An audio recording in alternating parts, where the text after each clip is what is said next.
你係咪都有試過咁嘅感覺？明明身邊有你中意嘅人，你亦都主動咁樣望多佢兩眼啦，或者係 send 個 message 俾佢啦。咁對方亦都有同你禮貌咁樣微笑啊、眼神交流啊，或者係回應翻你。但係咧，佢始終都唔肯再踏前一步，主動同你拉近啲嘅距離。咁呢個時候咧，你就喺度猜疑好唔好再主動啲咧？咁但係你又驚俾對方睇穿你啦，你又驚被拒絕啦。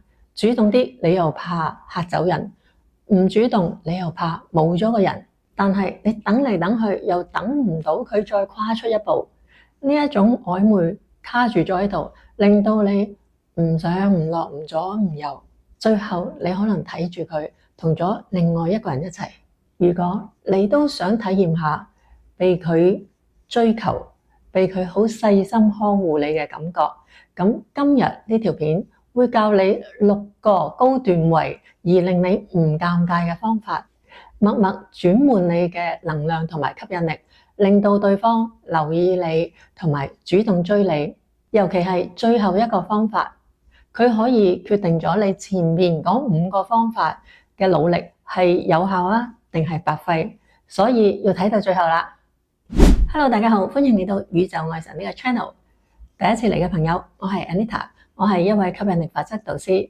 我用咗4年時間去研究吸引力法則，點樣令到自己、屋企人、朋友、學生同埋我嘅客人人生變得更加好。喺呢2年嘅諮詢裏面，我聽見有好多客人，佢哋好想有伴侶，但係佢又唔敢主動出擊。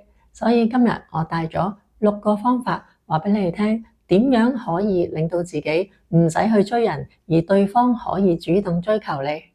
第一個方法叫做話題吊離法，我要講得好清楚，因為廣東話如果講得太快，呢2個字咧可能會俾人誤會另一個意思，係釣魚個釣，魚脷個脷。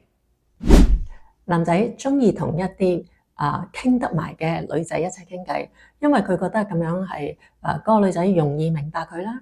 所以我哋可以從一啲輕鬆嘅問題或者共同嘅話題開始。例如你可以話：我睇到一出戲，嗰個男主角踢波好叻嘅，或者佢彈琴好叻嘅，我一睇見佢咧，我就諗起你啦。或者你可以話你睇咗一本書，裏邊嗰個主角佢嘅處事方法，佢嘅性格好似你，我一睇到我就諗起你啦。點解我哋要咁樣講呢？因為你咁樣講嘅時候，你會令佢感覺到原來你係有注意佢，譬如你有注意佢嘅性格啦，注意佢嘅興趣啦，你係有留意佢啦，咁佢就願意多啲同你分享佢嘅嘢。記得主要嘅唔係你要講幾多嘢，係你要令佢講多啲嘢，你要俾一個空間佢發揮，等佢覺得佢同你傾偈係好輕鬆嘅，佢覺得同你傾偈你係明白佢嘅，於是佢嘅潛意識就會對你產生咗依賴。當佢想揾人傾偈嘅時候，佢就會諗起你。第2個方法叫做反向關注法。如果你一直無條件咁樣對佢釋放好感啊，或者關心啊，佢會覺得你好容易追，好容易得到，佢反而唔會太過珍惜你。所以當你釋放咗一啲善意或者關心之後咧，你要學識收翻一啲關注。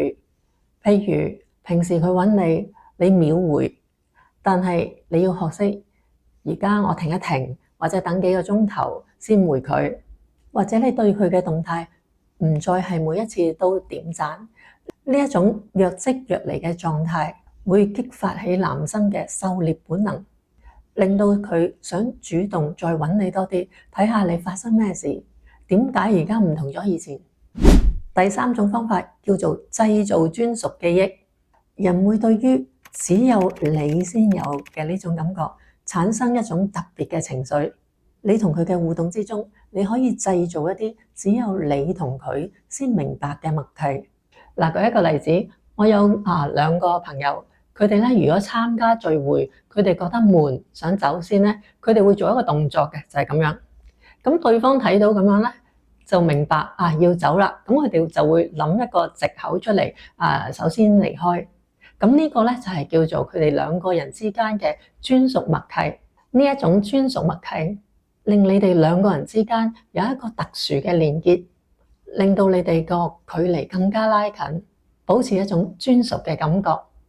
第四種方法叫做暗示式欣賞，意思即係話咧，你唔好直接去讚美佢一樣嘢，因為直接嘅讚美可能人哋覺得你只係禮貌式去讚佢，太明顯嘅讚美會俾人冇乜特別嘅感覺。反而我哋要學識有層次式咁去讚佢。例如你可以同佢講：我頭先見到你嗰個處理嘅手法，我覺得你好有智慧，難怪咁多人都揾你幫手。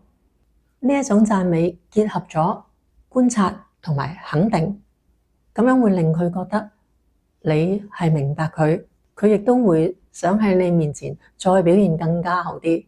第五種方法係學識令佢為你付出。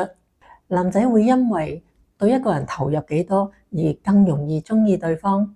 例如你可以問佢：我今日要寫呢一個主題嘅文章，你覺得點樣寫比較好？或者你有冇咩其他意見？咁樣做係要令到佢投入佢嘅精神、精力、時間同埋情感喺你身上。咁佢嘅大腦咧就會產生咗：我咁願意幫佢，我對佢咁好，我應該係對佢好有好感，或者係我應該幾鍾意佢。